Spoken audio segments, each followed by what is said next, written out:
Assalamualaikum Bu Ambar. Waalaikumsalam warahmatullahi wabarakatuh. Apa kabarnya nih? Ya, baik, Ros. Ya, alhamdulillah ya.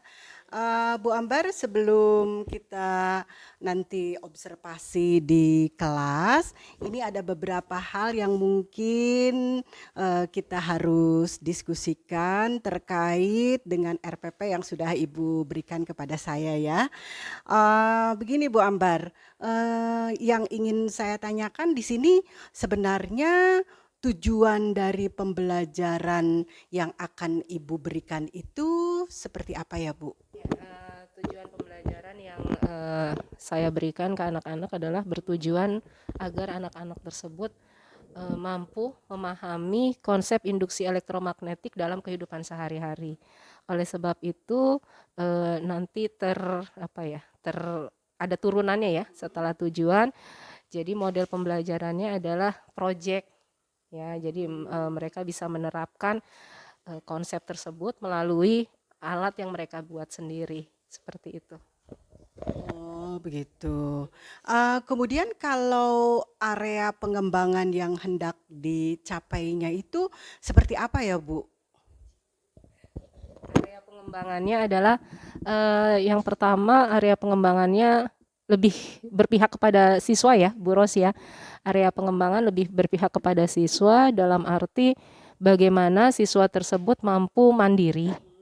Artinya mereka juga bisa berkreasi, terus menuangkan ide-ide mereka sehingga apa yang mereka hasilkan itu sesuai dengan kemampuan mereka dan keinginan mereka tentunya. Kayak gitu sih.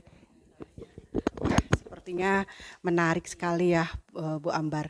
Kemudian kalau strategi yang dipersiapkan itu strategi yang seperti apa?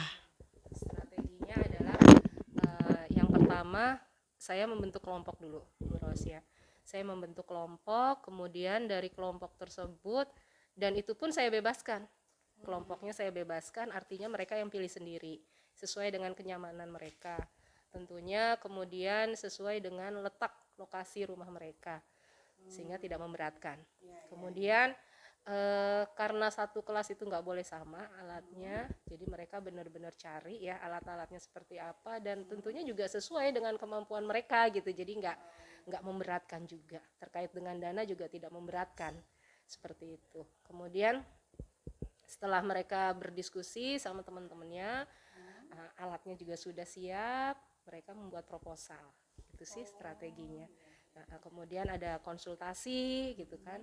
Konsultasi itu terkait dengan alatnya, apakah alatnya itu memungkinkan untuk bisa dipresentasikan, pantas atau enggak, sesuai atau enggak dengan konsepnya, kayak gitu. Ya.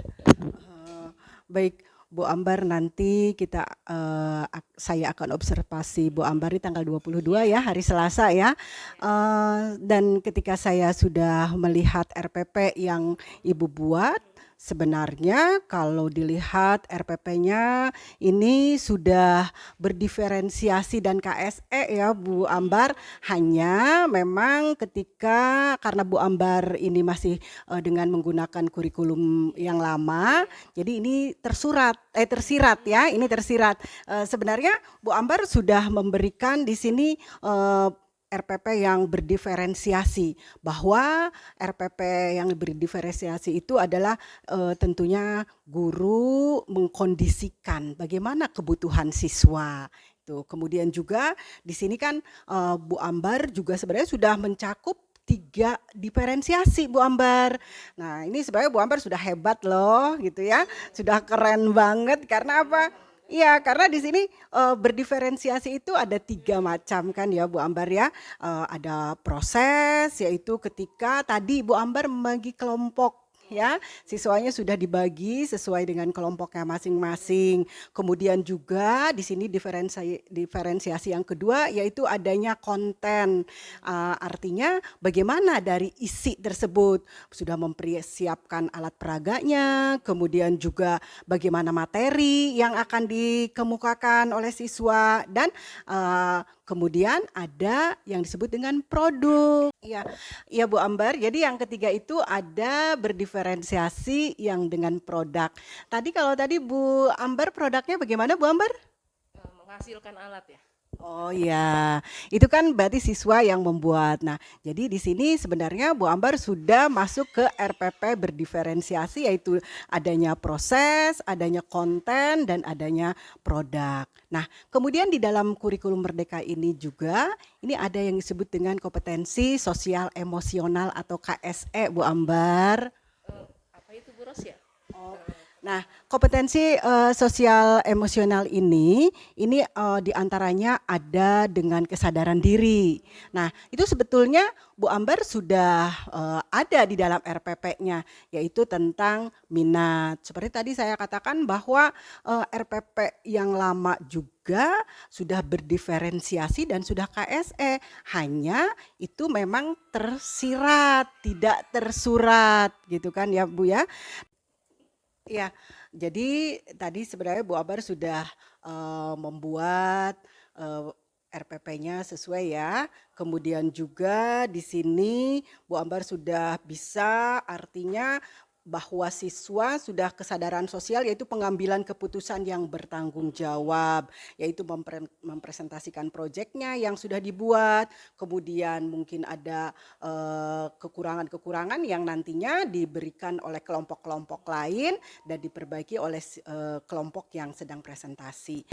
Untuk persiapan RPP ini, kira-kira dalam RPP tersebut strategi apa yang nanti akan Ibu persiapkan? Strategi yang akan saya sampaikan ke anak-anak yang jelas model pembelajarannya sudah PJBL ya, Project Based Learning. Sehingga strategi yang saya gunakan memang di model ini kan lebih keberpihakan ke siswa ya. Jadi strateginya yang pertama saya membentuk kelompok di anak-anak, kemudian kelompok tersebut pun bukan saya yang membentuk, melainkan mereka yang pilih sendiri. Anak-anaknya seperti apa, kemudian mereka sebelum mereka merancang alatnya, mereka juga saya suruh buat proposalnya, kemudian ada konsultasinya, bagaimana cara membuat alat tersebut.